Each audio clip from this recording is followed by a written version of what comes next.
the post office, Social Security, Medicaid, Medicare, and how about the VA hospitals?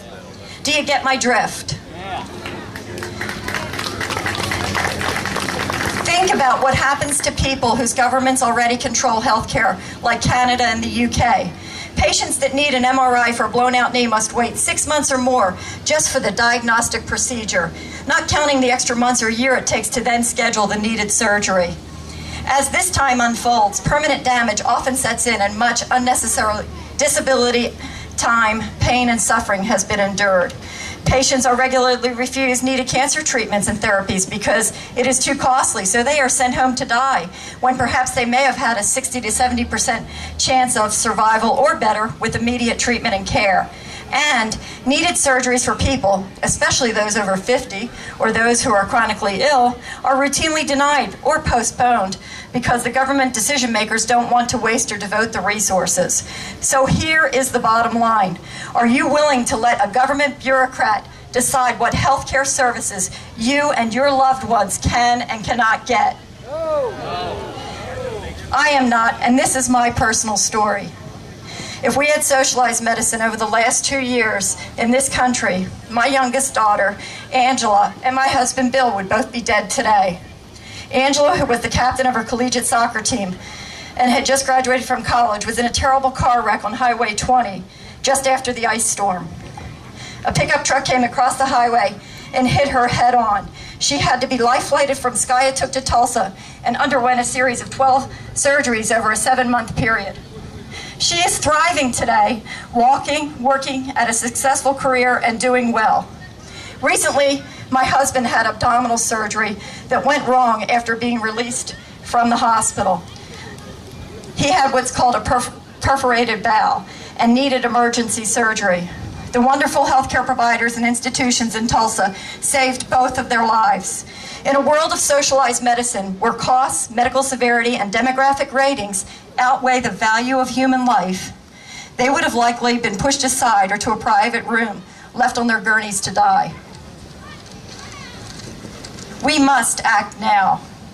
Here is our urgent call to action. We need to have serious discussions about stopping nationalized medicine this summer with our family members, friends, colleagues, and neighbors. Then we must call, write, fax, email, and communicate loudly and emphatically to all members of Congress, including Democrats and the administration, to stop this perilous and unnecessary legislation. There are other free market solutions, and we must aggressively pursue them. As you know, because President Obama and this Congress now have a track record of spending our children and grandchildren's futures by passing oppressive legislation with breakneck speed, we must act now. The sleeping giant, the brave, freedom-loving American people, must be awakened to prevent the destruction of the best healthcare system in the world. It is up to all of us, and we must act now as if our lives depend on it, because they may. Thank you, Nancy. I hope y'all are paying attention, because that is very important. It's hitting home to a lot of us, especially now that I find out they're going to start, or they're going to take away my pre-tax situation with your health benefits. We can get into all that.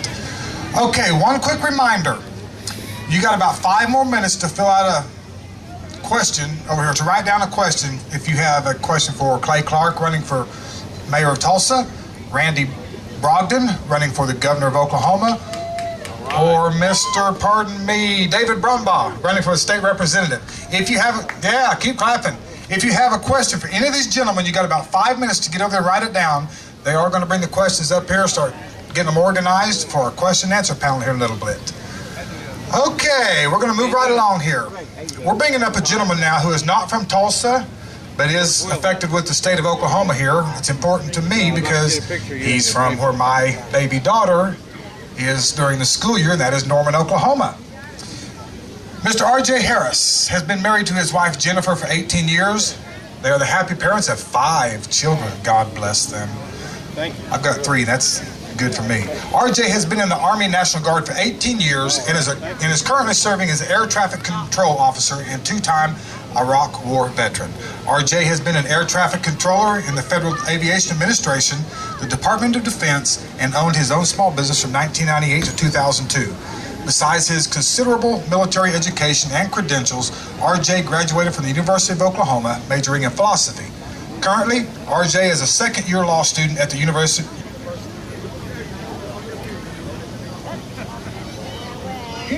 of Oklahoma, there we go, College of Law. Recently, RJ was a guest on Freedom Watch, hosted by constitutional conservative champion judge Andrew Napolitano. Yeah, I like that man too. Where RJ articulated that the way to save our republic is for us to remove from office all bailout voters and those voting, remove the bailout voters, I agree, and those voting for slavery through incremental socialism. Agree with the man so far. I think you all ready to have him come on up. RJ is an announced candidate for Oklahoma's 4th Congressional District, challenging bailout voter Tim Cole. However, he speaks to us today merely as a concerned citizen, since his race does not affect the Tulsa area. Ladies and gentlemen, Mr. RJ Harris. Good afternoon, everyone, and thank you so much for coming out today on this beautiful day. And as was just mentioned, I do speak to you today as a private citizen, as my race does not affect the Tulsa area. And everywhere I go outside of the 4th District, people ask me, well, what is a congressional candidate from the 4th District? How does that affect me? And what I'd like to point out is, as you have all seen with these bailout votes and with these TARP votes and these stimulus packages, what our Congress is up there voting for and doing affects us all, whether that person is from our district or not.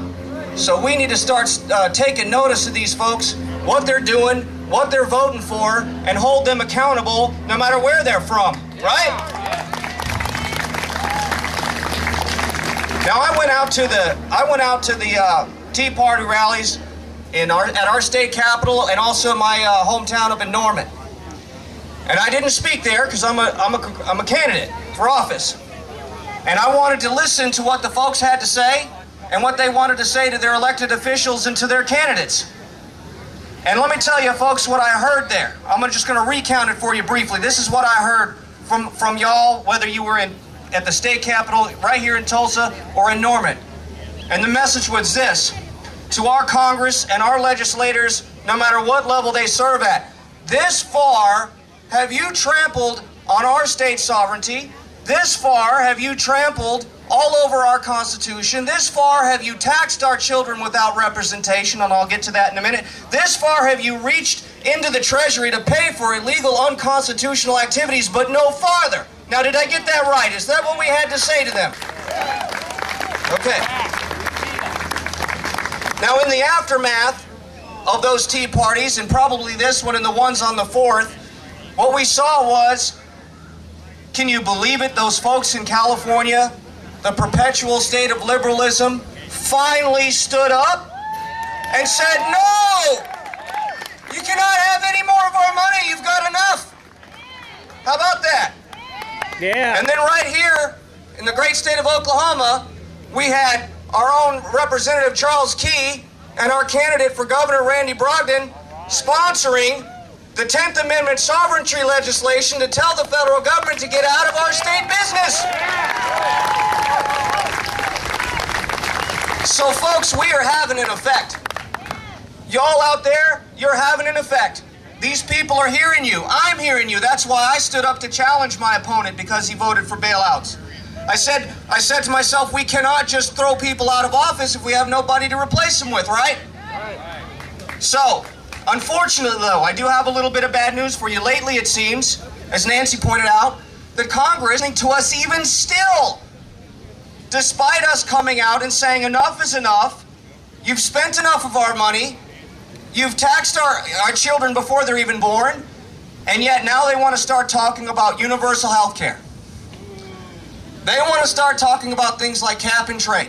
And let me just say something real quick about cap and trade for those of you that have heard about it in the news, but really maybe don't understand it. They want to put a cap on the production of certain companies if they pollute, on their carbon emissions.